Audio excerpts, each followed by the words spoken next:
The Browns didn't just sideline Shedeur Sanders, they may be sabotaging him. Joe Flacco just exposed the ugly truth inside Cleveland's quarterback room, and it changes everything.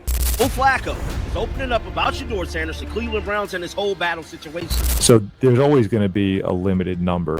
If we were running 120 reps and we were splitting the field up, everybody would get a good amount of reps. Like even if you're getting a lot of reps right now, it's still not as many as you were getting 10 years ago. Like if you were the second or third string guy. Shedeur Sanders fans, you're not ready for what just dropped. Joe Flacco didn't just go on a podcast to talk football. He dropped a truth bomb. And it landed right in the middle of the Browns' quarterback room, with Shedeur Sanders caught. In the blast radius. Now look, Joe didn't scream. He didn't rant. He's a veteran, a Super Bowl MVP. But what he said, it was loud. Loud enough to expose everything the Browns have been trying to quietly bury. Flacco casually pulled back the curtain on what's happening in practice, and it's ugly. What looked like a fair QB battle. Yeah, that was never real. Turns out, the Browns may have already made their pick, and Shedeur's not even on the board. But what happened next? Nobody saw it coming, not even the critics. Because while Joe's words were still echoing online, Browns owner Jimmy Haslam stood up and basically said, Shedeur Sanders never wanted him. Let that sit with you. The man who owns the team, the guy cutting every single check, just admitted on the record that he didn't back his own rookie quarterback. That's not a quote taken out of context. He straight up said, if you'd have told me we were picking Shedeur Sanders Friday night, I'd say that's not happening. And yet, they picked him. Now imagine being Shedeur. You show up to training camp. You're trying to earn respect, make plays, build chemistry. You've got your pads on, your helmet locked in, and the man upstairs already shut the door. The betrayal, it's deafening. Do you think Shedeur should stay and fight in Cleveland or demand a trade right now? And just when? You think you figured him out. Shedeur changes the whole game. He doesn't lash out. He doesn't fold. Instead, he shows up every day. Quiet, focused, professional. But let's not pretend this is normal. The damage has already begun. You see, when the owner makes it clear he doesn't believe in you, the coaches hear it, the vets feel it, the media senses it, and suddenly those first-team reps, they disappear. Your name, not in the highlight videos. Your throws, barely shown. In the daily camp clips. And if you were wondering who the owner did want, look no further than Dillon Gabriel. Multiple sources now say Haslam was high on Gabriel from day one. That's the kind of backroom bias that makes a competition feel more like a slow-motion exile. Now let's bring it back to Flacco. He spoke about reps, seemed harmless at first. Until you listen closely, there's never enough reps, he said, especially for guys. And then it hit. Flacco didn't name names, but the math. It's brutal. You split limited reps between for QBS, somebody's getting scraps, and that somebody is clearly Shedeur. Flacco even explained how it's different now. 10 years ago, second and third string guys would get 120 reps a session. Now they're lucky to get 12. Is this coaching malpractice or just the harsh reality of the NFL? So if you're not the favorite, you're invisible. But here's the part that stunned even the veterans. Stay with me.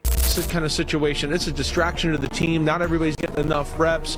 It just overtakes everything we do, and that's where we are with them right now. We're still talking about it. We're still talking about Shedeur Sanders. You can definitely see the difference when there's 3 guys versus 4 guys. 100%. You know, it becomes way. It's even less of a headache for the coaches to come up with how they're going to split them. So when Flacco says guys aren't even getting to throw deep, that's not about arm strength. That's about trust. That's about the playbook. Dillon Gabriel is out here slinging it, running with the ones out, building momentum. Meanwhile, Shedeur, clipboard, duty. Let this next moment sink in because it might just define the future of the Browns. And Shedeur Sanders himself. If the team refuses to even give you a chance to throw the damn ball, how do you compete? Flacco said it plain.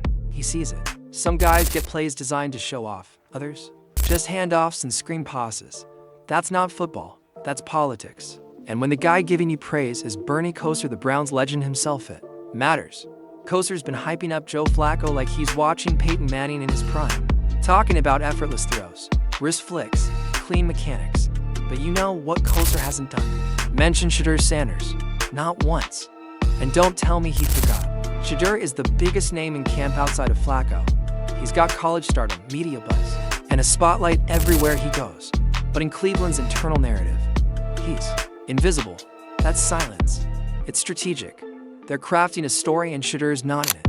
The Browns are propping up the feel-good Flacco comeback. They're rolling out the red carpet for Dillon Gabriel's next-gen debut. And Shedeur? He's watching it all unfold from the shadows. Do you think this is a rigged competition or just a rookie paying his dues? You can feel the isolation. And it's not just practice reps. It's content. It's coverage. It's how media clips are edited. Who gets featured? Who gets talked about? Who gets left behind? Even Kevin Stefanski, the head coach, gave one of those safe answers to the media. We're rotating reps. Cool. Except Flacco just told us there aren't enough reps to rotate. So either someone's lying, or they're spinning it so the fans don't notice that Shedeur's being iced out. Let's be real, this isn't development. This is sabotage in slow motion. You don't draft a high-profile rookie quarterback, refuse to showcase him, then expect him to grow. That's not competition. That's elimination. Silently, systematically, strategically. Today we had Jimmy Haslam kind of making some on-the-morning comments about Shedeur Sanders. Pretty much saying that he ain't want him. If you'd have told me, let's see, we picked him on Saturday, right? Friday night driving home, y'all are going to pick Shedeur, I would say that's not happening. But definitely take every day for what it is and find ways to get better throughout everything. That's pretty much my main focus right now. we have good process, okay? And if you'd have told me, let's see, we picked him on Saturday, right? Friday night driving home, y'all are going to pick Shedeur, I would say that's not happening. And Shedeur, he's stuck in the middle of it all. He's young, he's hungry, and he's being smothered. This feels less like a quarterback battle and more like a setup.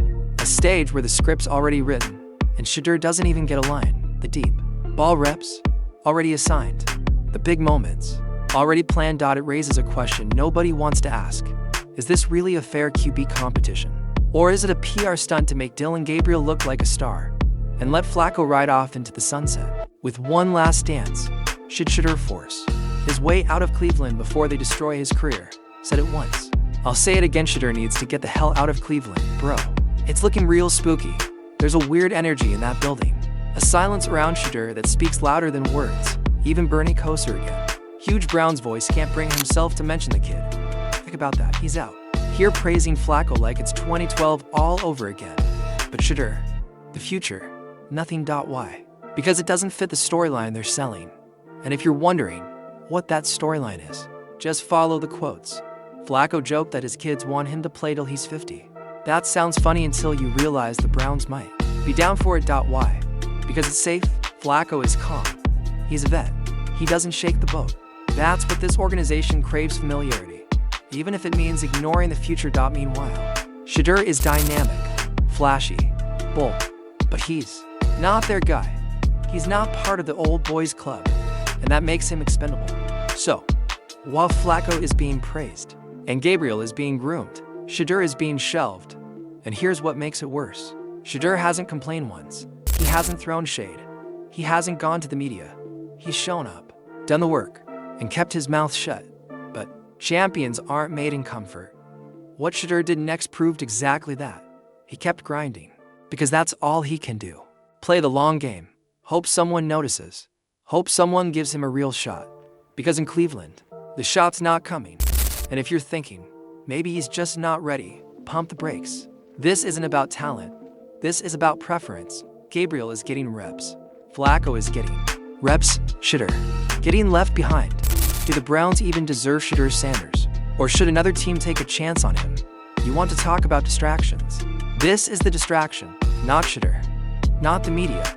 It's the organization itself creating a false battle, feeding a narrative, and ignoring the storm they've built around a quarterback they never truly wanted.